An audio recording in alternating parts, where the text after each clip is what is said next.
All right, guys. So I got a Rick Wiles video coming for you, and I want you to listen all the way to the end and just try to take in as much information as you can, even if you need to go back and listen to it. That's why I'm trying to record this from his mouth so you can hear it.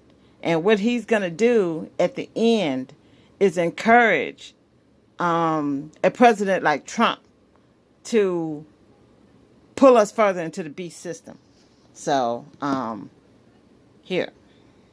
And this is something else that we noticed here at the conferences this week, that some of the most innovative and some of the most, I would guess you would call it leapfrogging technology that we've seen in places have been in smaller countries. Oh, they're testing them there. Right, like in Ghana or in Bermuda, like you gave the example there, because it's a smaller population that they can work with, and they can be an incubator to test out different methods of identification. And we've seen this multiplied around the world in different countries. And so, but the idea is 2020, they're rolling it out globally, Doc. I mean, that's next year. I mean, that's Yes. just amazing. Yes. Remember, the Financial Action Task Force this week told the banks of the world, prepare for a global expansion of global identity numbers. Right. Every bank, every financial institution has been told that the entire world is going into a global digital identity number system. That's the hallmark of the early 2020s. That's why we're here in Singapore. Yes. That's why we relied upon our donors to give us the funds to get here so that we could hear these things and get information. And we're hoping that you share this information with your friends and the folks you go to church with. Show it to your pastor. Tell them, you got to watch Trunews. You got to listen to. Basically, what President Xi said, Rick, was that China is going to become the first blockchain nation, really, right? No, that's really reading it. And so you have two different philosophies here regarding artificial intelligence, the blockchain, cryptocurrency. You have the American ideal that it's the dollar that rules, that it's the dollar that determines, the price of everything going on. But then you have someone like President Xi that says, I see the future. And this is a big change for him, right? It is huge. He also said for the central bank, the People's Bank of China, is going to release, they're going to issue a state-backed cryptocurrency. That's right. For use only inside China. But again, you're talking to 1.3 billion people. Right. Their own retail market alone is going to, they estimate, $3 trillion, Rick. That's right. $3 trillion.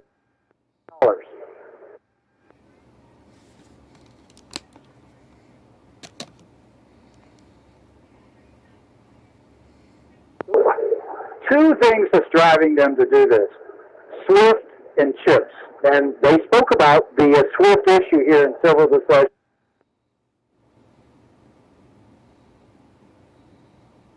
that we were in. Yeah, and we talked about on Trunews as well that the U.S. is determined at some point in the future basically to cut China, Russia, other countries out of the SWIFT system. On blockchain, they don't have to worry about SWIFT anymore, Rick. They don't. Blockchain and crypto, you bypass the U.S. control of the banking system. And that's scary to a lot of folks, isn't it?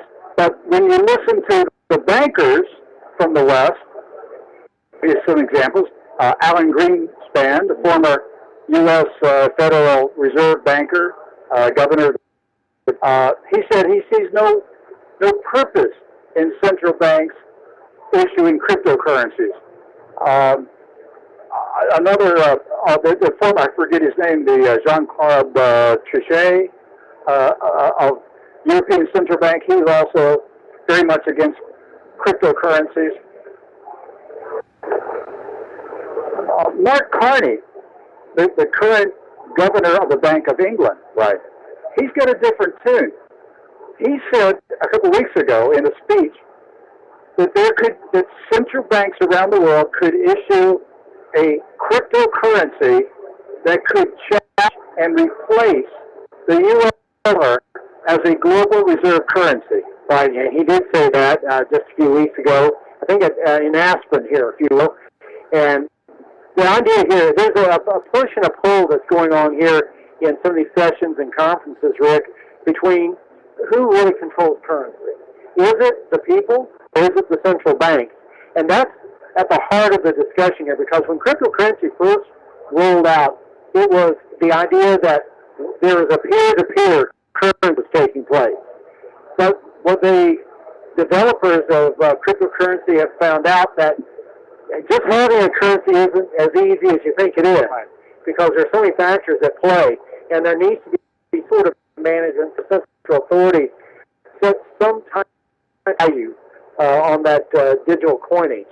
And the question is, Doc, is it a crypto coin? Is it a currency or is it a payment transfer system? And that's at the heart of the matter here, Rick, because there are also payment transfer systems here as well. When we think about things like Venmo or Remitly or, even Yahoo. I mean, it's a payment transfer system. But what makes Bitcoin currently worth $9,000? Who determines that? Demand only. Right. And limited supply. And that's a thing to point out here, that there's only a certain number of Bitcoins available. There's not an infinite supply. Unlike the U.S. dollar, we can keep, as long as we keep picking cotton, we can keep printing out bills. Hey, what about yesterday, the retired FBI criminal investigator, Mr. Walker, his name, Mr. Walker, and he was the FBI agent who took down the infamous Wolf on Wall Street. Right. So if you watch the Hollywood movie, he's the actual agent. He said in his presentation, and Doc and I, we looked at each other and we said, okay, the FBI is here at this FinTech meeting. He didn't talk about financial technology. No, he was talking about putting people in prison. That's right. They were sitting playing with money. They were telling these people, we will get you. That's right. Okay? But he made a statement that I'm surprised did not make news headlines. He said that the run-up in the price of Bitcoin was manipulation. Yes, and he made a comparison to another event, right? Yes. He made a comparison to the run-up at in 2008 in the banking crisis. Yes. He literally called the bubble that we saw a year or two ago in Bitcoin, he called it pump and dump. Right. And to me, that was a public statement by a senior retired FBI official, because that tells me that possibly, Doc, it's possible that there's a private investigation going on of some Bitcoin whales. Right. They call them whales. They own massive amounts of Bitcoin. So Bitcoin billionaires. Yes, Bitcoin billionaires. But he made a comparison between the 2008 financial crisis and charted it out, and compared that chart to the Bitcoin chart, and he said they're a match. As an FBI agent, I have to say, that's not a coinky-dink. Right. So, hey, you were saying a minute ago, who controls the currency, the people or the central bankers? Right. For those of us who know how we got the Federal Reserve, which is the Federal Reserve. That's right. How this all came about in 1913, which was the international bankers, the Rothschilds, seized control of the U.S. monetary system. And the money that you have in your pocket or your bank account is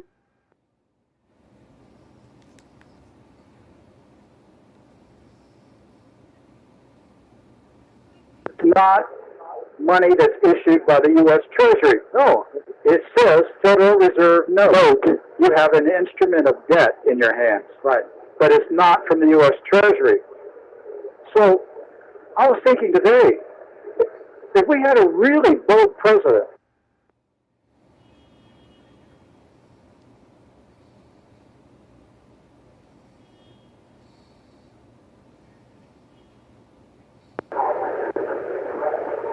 who recognized this, right, that president could order the Treasury Secretary to issue an official U.S. crypto coin that comes from the Department of the Treasury, right, and it competes with the Federal Reserve notes. Right. I mean, that is a real possibility there, Rick, because in a lot of countries, the central bank and the government are the same. But in the U.S., the Federal Reserve is separate from the government. It's a private corporation. One of the things that in some countries, take like Cambodia, for instance, they're moving into cryptocurrency, but they have their central bank is part of the government, and so there's no competition there. And that's the thing that in a lot of these countries they're asked, why do I need cryptocurrency? I have a currency. Why do I want to create a new currency to compete with my own? But like you said, a bold president could say there's a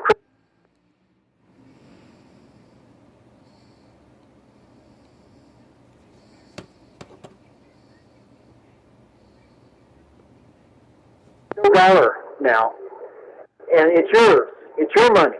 belongs to the people of America. We're not going to make any more of it, And we're free of control by the Federal Reserve. right? Wow. That would start.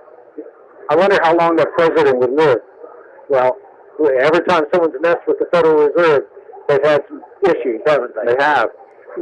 Anything else that you heard? Okay, so I hope that y'all heard that. That's Rick Wiles encouraging a president like Trump, somebody who's crooked, somebody who'll kill you over a quarter, who loves money so much that he doesn't care about anything or anybody else. So he's encouraging a president as crooked as Trump to implement a brand new currency system, cryptocurrency, a currency that's not in our Constitution. He's too stupid to understand that you will have to have a constitutional amendment adding something like that. The president just can't declare how we get currency. That is a function of Congress that has been given to them under the Constitution. But Rick Wiles thinks, and I'm doing this backwards, because I'm going to go back and let you listen to him being offended, because people were telling him that he's involved. He is intricately entwined in this beast system. And he thinks that he's just going over to Singapore to warn you about what's happening. He's not just warning you. He's encouraging us, this country, that has a constitution that tells us where our currency is supposed to come from. Gold and silver. And this is supposed to be one of the gold and silver, people, prophets, running around here. And now he's encouraging the government to develop its own cryptocurrency and push us further into the beast system. So I'm going to stop this recording right here and see if I can upload it. Like I said, I'm doing new stuff, so please bear with me. And part 3 is coming up.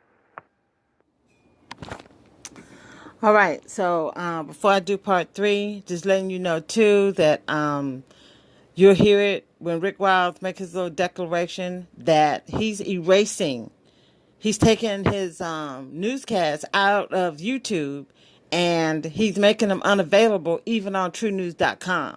So I got a lot of content that I was already supposed to have done, but the Lord had me doing something else, and it's just hard. So again, thank you for your time and attention, and coming up, part 3.